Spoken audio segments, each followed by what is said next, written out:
கபாலி படம் எப்படி வருங்கிறது தான் எல்லாருடைய எதிர்பார்ப்போம். இந்த நிலையில பாஷா படம் மாதிரி கபாலி இருக்குமான்னு கேட்ட கேள்விக்கு ரஜினியே பதில் சொல்லியிருக்காரு. வாங்க பார்க்கலாம். கர்நாடகாவில் நான் இருக்கும்போது ஃபர்ஸ்ட் டே ராஜ்குமார் படம் பார்க்குறேன். கூட்டம் அப்படி இருக்கும். ஃபர்ஸ்ட் டே போய் டிக்கெட் வாங்கியிருந்தேன். அப்படி இருக்கும்போது எனக்கு ஒரு தமிழ் ஃப்ரெண்ட் இருந்தார். அவர் சொன்னால், நீங்கள் ராஜ்குமார் பிக்சர் ஃபஸ்ட் டே போய் நான் பார்த்துருக்கேன். எங்களுடைய வாத்தியார் எம்ஜிஆர் படம் ஃபஸ்ட்டு டே உன்னால் டிக்கெட் வாங்கி பார்த்தா உனக்கு என்ன வேணும் நான் கொடுக்குறேன் அப்படின்னு சொல்லி ஒரு சேலஞ்ச் பண்ணேன். சரி அப்படின்னு சொல்லிவிட்டு அப்போ நான் ஆணையிட்டால் அந்த படம் ரிலீஸ் ஆகிருந்தது. 65 NP முதல்ல, 1 rupee 10 NP second class, 2 rupees 10 balcony. இன்னொன்று தமிழ்நாட்டில் எப்படின்னு தெரியாது, பட் தெரியும். பட் அதை விட ஜாஸ்தி கர்நாடகாவில் இருக்கிற தமிழியன்ஸ், எம்ஜிஆருடைய ஃபேன்ஸ். வெளியே என்ன சொன்னால் டெஃபினெட்லி எங்கேயும் கிடையாது அந்த மாதிரி. அங்கே அதாவது ஒரு நாடு விட்டு நாடு வந்திருப்பாங்க. நேச்சுரலி அங்கே வந்து சேரும்போது இது பண்ணும்போது அவங்களுடைய ஒற்றுமை, எப்போவுமே தமிழுடைய ஒற்றுமை தமிழ்நாட்டில் வெளியே தான் இருக்கும்.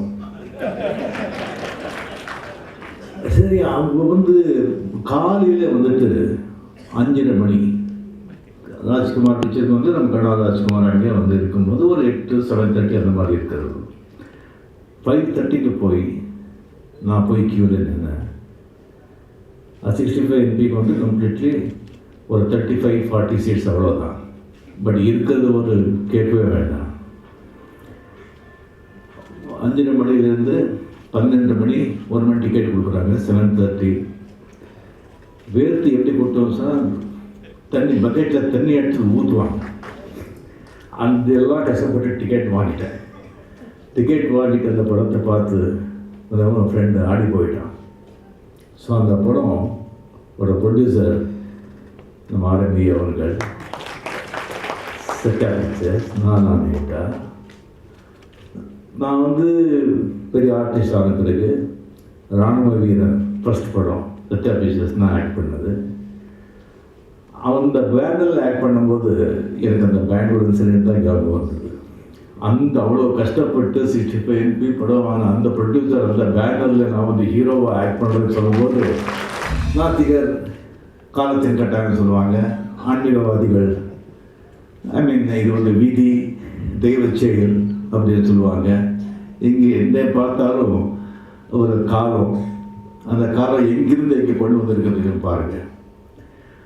அதுக்கப்புறம் ஆரம்பிக்கிட்ட நிறைய பழகி அவர் ஃபோனில் ஒரு வாட்டி அங்கே அந்த மாதிரி அவங்க பேசும்போது, நான் வீரப்பன் பேசுகிறேன் அப்படி சொல்லி சொல்லும்போது எனக்கு பெரியார் ஞாபகம் வருவார், அண்ணா ஞாபகம் வருவார், காமராஜர் ஞாபகம் வருவார், எம்ஜிஆர் ஞாபகம் வருவார். இன்னும் பெரியவர் அவர்கிட்ட எல்லாம் பேசும்போது நான் வீரப்பன் பேசுகிறேன் அப்படின்னு சொல்கிறேன். அதே வாய்ஸை நானும் கேட்குறேன்னு சொல்லும்போது அதுக்கு எனக்கு ஒரு தெரியாத ஒரு உணர்வு ஏற்படும்.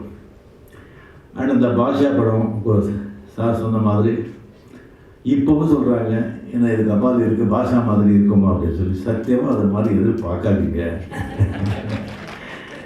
அது அந்த மாதிரி மறுபடியும் உருவாக சான்ஸ் இல்லை. அது ஆரம்பியாளர்களால் தான் அது முடியும். நான் இப்போது அந்த மேடைக்காக நான் சொல்ல வரல, நான் அதுக்காக சத்தியமாக சொல்ல வரல. அவர் எடுத்த அந்த முயற்சி, அந்த பாஷாவில் ஃபஸ்ட்டு தான் நான் ஆல்ரெடி நான் சொல்லியிருக்கேன் உங்களுக்கு. அந்த முதல்ல இது ரிவீலே பண்ண வேண்டியது இருக்கும்போது இல்லை, அவங்க ரிவீல் செய்யணும், நீங்கள் அந்த இடத்துல ரிவீல் செய்யணும்னு சொல்லிட்டு ரொம்ப பர்டிகுலராக அந்த ஷார்ட்டு அந்த இது போட்டாங்க. அது போட்டு அந்த படம் அவ்வளோ மிகப்பெரிய ஹிட் ஆகிறதுக்கு காரணமே அவர் தான். நான் ப்ரொடியூஸ் பண்ண ஒரு இதுலேயே ஒரு படம் எப்படி பிளான் பண்ணணும், அது எப்படி பிஸ்னஸ் பண்ணணும், படம் ரெடியான பிறகு அதை எப்படி ஜனங்களுக்கு ப்ரொஜெக்ட் பண்ணணும் அப்படிங்கிறதுல AVM சரவணன் அவர் அடிச்சுக்க ஆள் இல்லை. பட் ஆர்என்டி சார் அவர்கிட்ட ஒரு மாஸ் ஹீரோ கொடுத்துட்டா அந்த படத்தை சூப்பர் டூப்பர் ஹிட் ஆகிறதுக்கு அவரை விட்டால் வேறு யாருமே இல்லை. ஒரு 30-40 வயசு நல்லா வந்து ஒரு ஃபேமிலி வாழ்க்கை நடத்தணும் சொன்னால் எக்ஸசைஸ் செய்யணும், ஃபுட்டில் வந்து நல்லா வந்து பார்த்துக்கணும். அப்போல்லாம் நம்ம பார்த்துக்கல. பட் நல்லா சாகணும்னு சொன்னால் தயவு செஞ்சு 50க்கு மேலே எக்ஸசைஸ் பண்ணுங்கள், டயட் பண்ணுங்கள். நான் அதை வச்சு நான் சொல்கிறேன்.